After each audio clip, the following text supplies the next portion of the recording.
I think it was in the month of August, I reserved the room because we have a trip that was coming up in October. We were going to Atlanta and we were going to make it a week-long trip. So we got hotels in different cities, in different states on the way.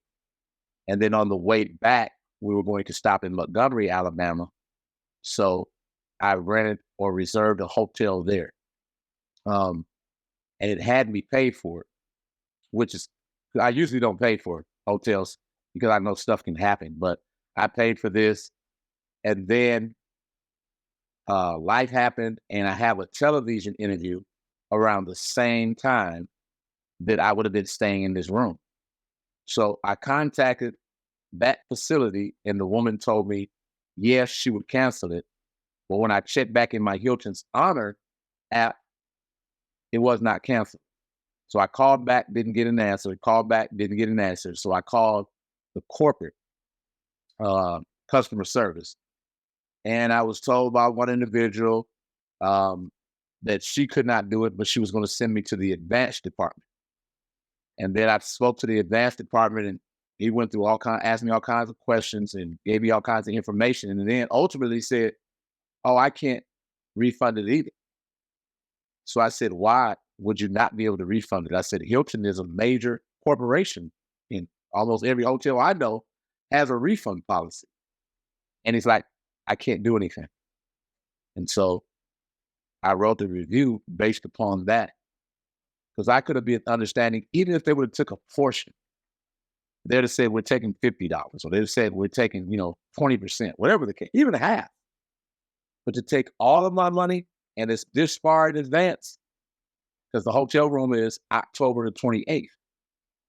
So that is way, way out. And I did do a Hilton survey. They asked me about that. And I basically put the same information that I put on your website and still no response. Well, ultimately, I would like my money back. But the bigger issue for me is other customers, other individuals who wouldn't even have the tenacity or take the time to call and just count it as a loss. And not too many people that I know have $151, $152 just to throw out the window. So I'm doing it more so for them. Of course, I would like my money back, but if they don't give me my money back, I'll live. But what about the other individuals? So that's my stance where this is concerned.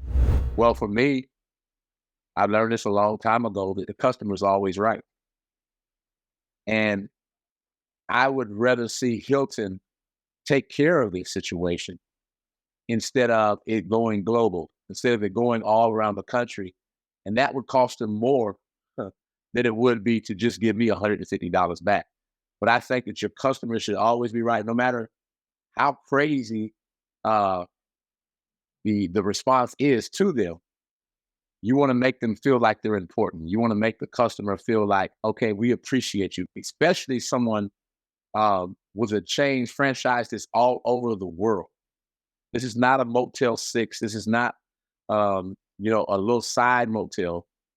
This is a nationally known motel, and I would think that they would have things in place. Even given into consideration, I know that they have a lot of franchise, but those franchise still represent the Hilton name. So I think that they should really consider any situation like that, especially when it comes to their attention.